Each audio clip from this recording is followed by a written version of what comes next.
Em nome do Pai, do Filho e do Espírito Santo. Amém. Proclamação do Evangelho de Jesus Cristo segundo Mateus. Naquele tempo, Jesus foi à região de Cesareia de Filipe e ali perguntou aos seus discípulos: Quem dizem os homens ser o Filho do Homem?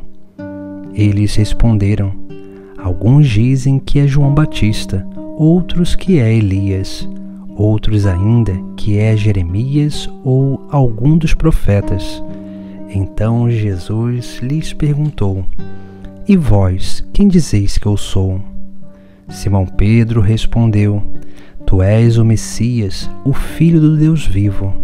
Respondendo, Jesus lhe disse: Feliz és tu, Simão, filho de Jonas, porque não foi um ser humano que te revelou isso, mas o meu Pai que está no céu. Por isso eu te digo que tu és Pedro, e sobre esta pedra construirei a minha igreja, e o poder do inferno nunca poderá vencê-la. Eu te darei as chaves do reino dos céus. Tudo o que tu ligares na terra será ligado nos céus. Tudo o que tu desligares na terra será desligado nos céus. Jesus então ordenou aos discípulos que não dissessem a ninguém que ele era o Messias. Jesus começou a mostrar aos seus discípulos que devia ir a Jerusalém, sofrer muito da parte dos anciãos, dos sumos sacerdotes e dos mestres da lei, e que devia ser morto e ressuscitar no terceiro dia. Então Pedro tomou Jesus à parte e começou a repreendê-lo, dizendo: Deus não permita tal coisa, Senhor, que isto nunca te aconteça. Jesus, porém, voltou-se para Pedro e disse: Vai para longe, Satanás. Tu és para mim uma pedra de tropeço, porque não pensas as coisas de Deus, mas sim as coisas dos homens. No Evangelho de hoje nós contemplamos esse texto sagrado onde Jesus Cristo faz duas perguntas fundamentais aos seus discípulos. Primeiramente, ele pergunta: Quem dizem os homens ser o Filho do Homem? Depois vai perguntar: E vós, quem dizeis que eu sou? Essas perguntas fundamentais, elas servem para toda a nossa vida, porque nós precisamos estar sempre aptos a responder estas perguntas que Jesus Cristo nos faz, porque o nosso seguimento depende de uma verdadeira resposta desses questionamentos. Porque se a gente não sabe o que o mundo fala sobre Jesus Cristo, nós não vamos aprender a discernir aquele que é o verdadeiro Cristo, o Cristo do Evangelho. E depois, Jesus ele faz a pergunta a cada um de nós: E vós, quem dizeis que eu sou? É como se Jesus Cristo nos perguntasse: O que ou quem eu sou para você? Essa pergunta, Pedro responde de uma forma muito particular. Inspirados pelo próprio Deus, Pedro vai dizer: Tu és o Messias, o Filho do Deus vivo. Essa é a profissão de fé de Pedro. Pedro professa sua fé na união das duas naturezas de Cristo, humana e divina, porque Jesus Cristo é verdadeiro Deus e verdadeiro homem. E é somente através dessa fé verdadeira que nós seremos capazes de realmente permanecer fiéis e firmes, perseverantes na igreja. Porque logo depois Jesus ele vai fundar a igreja, a sua igreja, sobre a pedra fundamental, que é o apóstolo Pedro, que professa essa fé, que é dom teologal.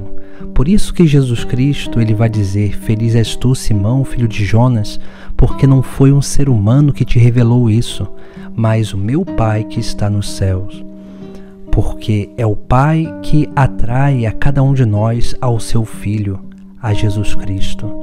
E é por isso que é o Pai que infunde a fé em Pedro, para que ele pudesse professar essa fé, para que ele também pudesse depois, futuramente, confirmar os outros discípulos nesta mesma fé, para que eles não se afastassem daquilo que é a vida de união com Deus, através dessa correspondência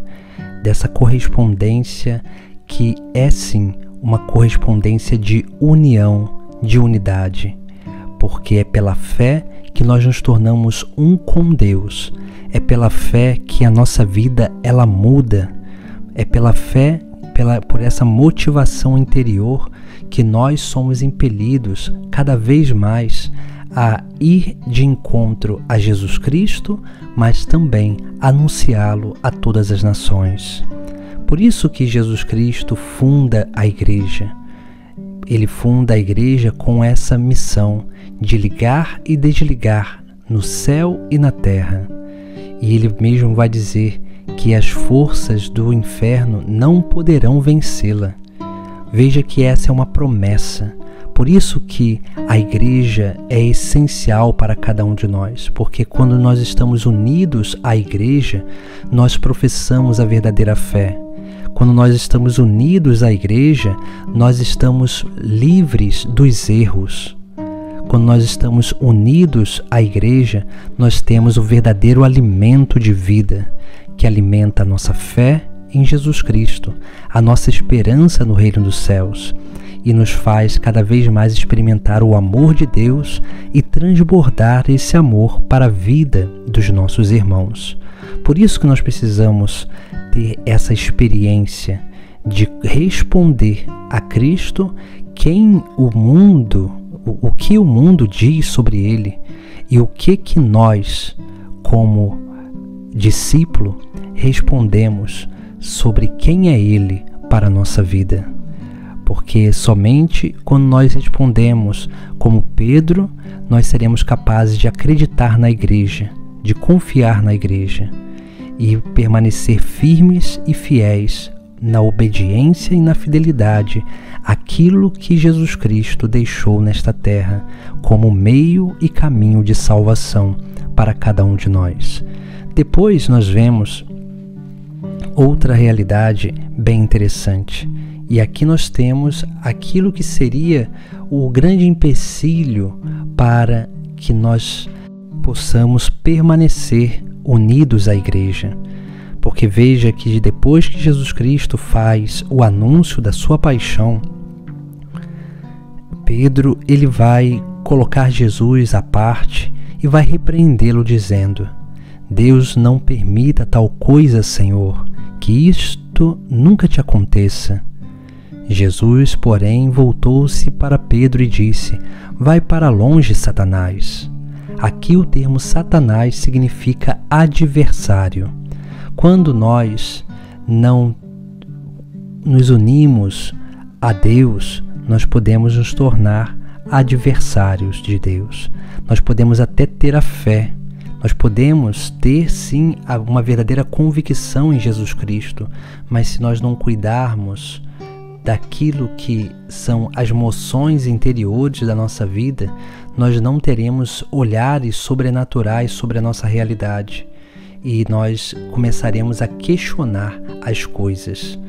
Por isso que Jesus ele vai dizer depois: Tu és para mim uma pedra de tropeço, porque não pensas as coisas de Deus, mas sim as coisas dos homens. Aqui Jesus ele nos faz uma grande exortação, porque ele nos pede para ter o pensamento do próprio Deus, pensar igual a Ele. O discipulado ele nos permite fazer isso, nos permite discernir segundo o mesmo Espírito de Cristo. O discipulado faz com que a gente tenha os mesmos sentimentos de Cristo, mas quando nós não vivemos bem o discipulado, amadurecendo a nossa fé em Jesus Cristo, a nossa esperança no reino dos céus, para corresponder ao amor de Deus e o amor ao próximo, nós começamos a pensar como os homens. E os homens pensam unicamente no seu próprio bem, na sua própria vontade. E quando nós começamos a fazer a nossa própria vontade, pensar no nosso próprio bem, nós começamos a ser adversários da obra de Deus.